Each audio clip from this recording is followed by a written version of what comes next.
Welcome students to the students of standard 10. I welcome you to the class. We have been studying about geography chapter number 3, water resources. So students, I have been giving you about the introduction to water resources. I told you how much percentage of earth is covered with the water, and I was also discussing about the scarcity of water. So there are many different reasons for the scarcity of water. We have discussed in very short, and I would like to give you some of the other reason for the scarcity of water, the causes of water scarcity. I was telling you that our earth is covered with the water, and if all those water is spread on the earth's surface, our earth will be fully covered with the water. This much water is available on the earth, that is 71% of water, earth is covered with the water, whereas only 29% of earth is land.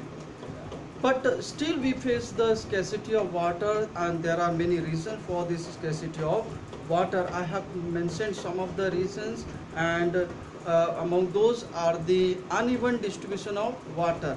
The water on the earth is not equally distributed. Some places of the earth have more water resources. For example, ponds and lakes and rivers are there in many areas, whereas some areas of the earth have no water resources. So that distribution of water also makes scarcity of water in the area where there is no water resources available. For example, in India, Rajasthan is is the land where there is very less rainfall, very less water resources are available. Whereas we see the north part of India, the northern India, the states of West Bengal and Uttar Pradesh and Bihar, and these are the areas where have many rivers. So the places where there is a less water resources available, definitely there will be a scarcity of water. So that is the reason, unequal distribution of water, and also the unequal rainfall. We know that all the places do not get the equal rainfall, so that is also other reason. Next is the overutilization. I was telling about the overutilization of water. Because of the population is increasing, more food crops are needed, and to supply the more food crops, more cultivation is done using the water for irrigations, because we cannot depend on rain for the cultivation. Therefore, people, when they do the cultivation more than one time, twice or thrice in a year, they have to depend only on the irrigation. And for irrigation, they utilize the underground water, the pond or well water. So overutilization of water for irrigation, for domestic purposes, for the generation of hydroelectricity, and for the industries. So these are the areas where more and more water is being utilized. The urban lifestyle, because of the urban lifestyle, more water is required for the people for different purposes. So urban lifestyle is also causing the overutilization, the more uses of water. So these are the reason for the scarcity of water. Apart from this, there are many other reasons also, like the deforestation, then rapid growth of urbanization, luxurious lifestyle. As I told you, the urban lifestyle or the luxurious lifestyle, people need water for their ACs, coolers, and gardening and washing their cars. So these are luxurious lifestyle, also using more water. Then okay, more utilization of the groundwater. I told you that groundwater is mainly used for drinking, that is the most suitable for drinking, but that is also being utilized for irrigation and for industries and for other purposes. So then deforestation, then pollutions. Okay, so these are the reason for the scarcity of water. Now students, I am going to tell you the next important thing, that is hydraulic structures, the multi-purpose project. we are going to discuss about the multi-purpose project. Now, when we speak about the multi-purpose projects, the mainly multi-purpose project refers to the construction of dam. See, multi-purpose means the different purposes. So dam meets the different purposes. The construction of dam is for different purposes. And that's why the dam is called the multi-purpose projects. So students, we see even from the ancient times, even from the olden time, there were many hydraulic structures built. Different hydraulic structures were built or constructed to store the water, or collect the water, or for harvesting water. So that is the hydraulic structure. Hydraulic structures means the different structure constructed in the olden time to store or harvest the water. That there are many examples in India, in different places where different types of tanks and dams and lakes were created by the people, the Rajas, to store the water. I would like to tell you some of the example of hydraulic structure, because this is very important. The hydraulic structures of ancient India. You must remember some of the examples, and this shows that not today, but even from the ancient time, even from the olden time, people were very much concerned about the storing of water, saving of water, and harvesting of water. The examples are, in Rig Veda mentions the rational and judicious use of water from wells, tanks and ponds and canals. So even in the Rig Veda we see that it is written that the judicious use, the proper use of the water of the tanks, ponds and canal. Okay, and then we see in Dholavira, a famous city of Harappan civilization, that which is the olden civilization of India. The Dholavira is the place of the Harappan civilization, and there we see in the run of Kutch had an elaborate system of rainwater harvesting. In the run of Kutch, during the time of the Harappan civilization, in run of Kutch, there was a huge tanks built, and this tank could hold 250,000 cubic meter of water. So you can imagine, even in the olden time, people were how much they were concerned to store the water. A tank was made in the Dholavira, in the run of Kutch, in the Harappan civilization, a huge tank which could store 250,000 cubic meter of water. Next is, we see in the 3rd and 4th century BC. 3rd and 4th century BC, Chandragupta Maurya, when Chandragupta Maurya was ruling, Chandragupta Maurya constructed a dam, okay, wells and ponds. There was a organized system of charging water pricing system. So Chandragupta Maurya, even he built many the wells and ponds and dams to store the water, so that it may be supplied to the people. Okay, next we also see that King Krishna Dev Rai, a famous king of India, Krishna Dev Rai of Vijayanagar Empire. Krishna Dev Rai of Vijayanagar Empire, he built a huge tank, okay, during 1521 near Vijayanagar city. In 1521, he built a huge tank in Vijayanagar in his empire to store the water.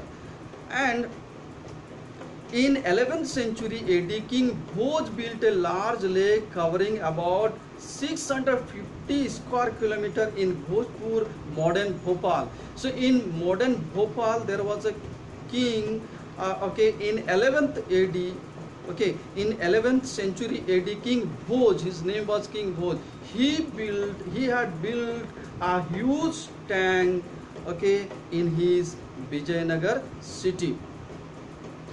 Apart from the, we see this King Asoka, King Asoka, he also built many tanks and dams, okay, for the need of the people. So King Asoka also built many tanks or wells. So these are all the example, okay, of construction of dams and canals, even from the olden time. Not today, even from the ancient time, people had different hydraulic structure built to store or to harvest the water. So you must remember those are the example. It is given in your book also. There are many examples, okay, given in page number 40 of your geography book. If you read, there are different ancient hydraulic structure built in different part of India to store the water. Now moving to the dams, okay, dams, as we were studying about the multi-purpose projects, so I told you that dams are called the multi-purpose projects. Why it is called so? Even Jawaharlal Nehru once he said that dams are the temple of modern India. Now why it is so? See, in the medieval period, there were many temples built in different part of India.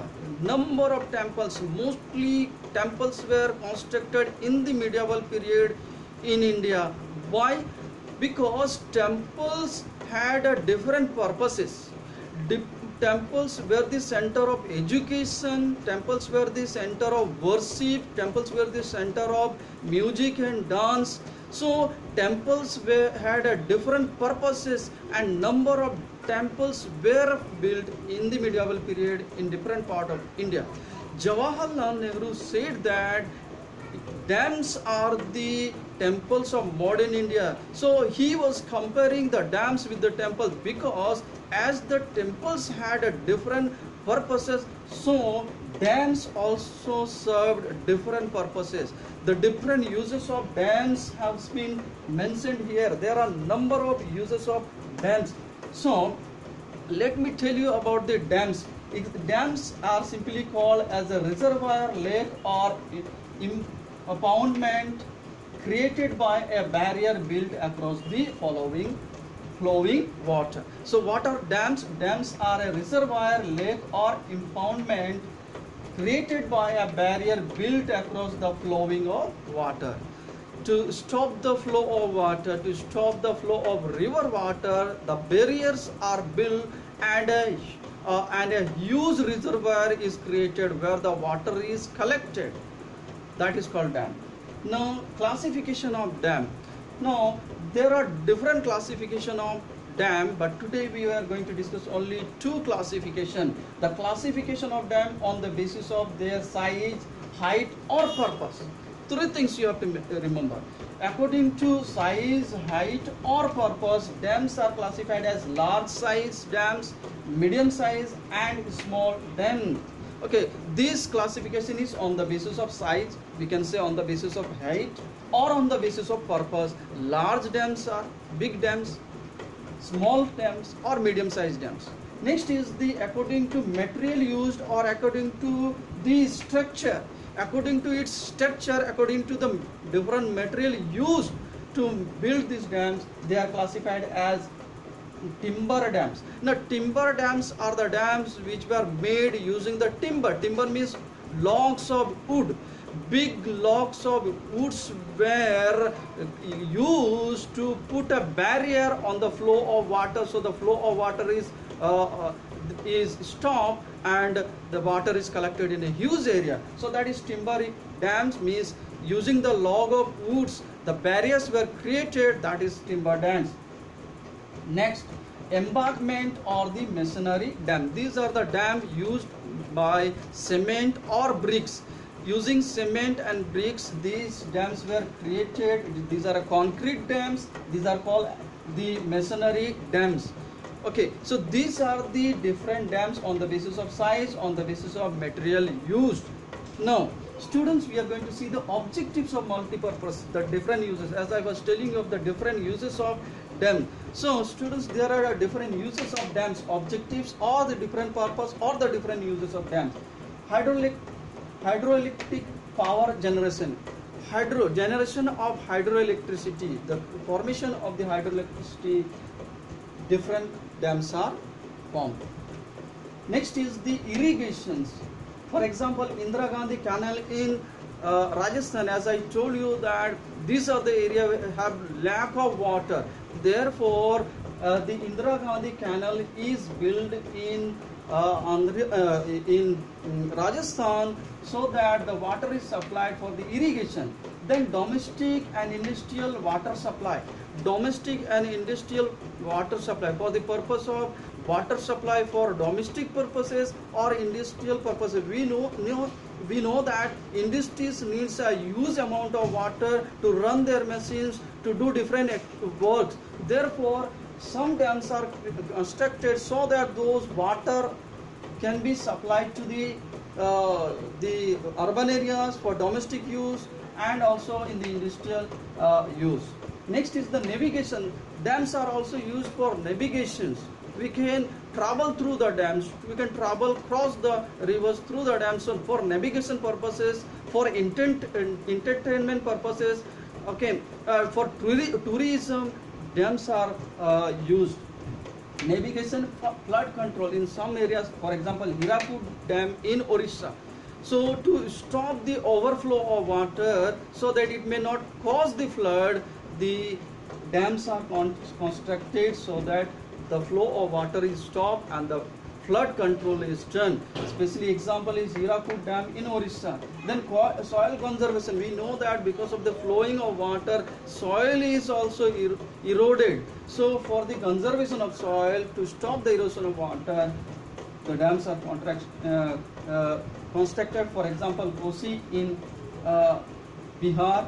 Then afforestation, and then fishing and tourism. These are the different reasons, different purposes, objectives of the construction of dams. Fishing, dams are used for fishing, okay, and many people, they have their livelihood by fishing in the dams. So, and then tourism. Now we know that dams are becoming the important spot, place for the tourism. Different people are coming from different places, even from the foreign countries. So dams are becoming the most important tourist places, and this also brings income for the country. So these are the different objectives of multi-purpose projects or dam. Students, so these are the different uses I told you, and there are different example names of these multi-purpose projects or dams. For example, Damodar Valley in Jharkhand, West Bengal, which is used for the flood control, irrigation, generation of electricity. Then Bhakra Nangal Dam in Punjab, Haryana, Rajasthan, which is used for hydel power production and irrigation.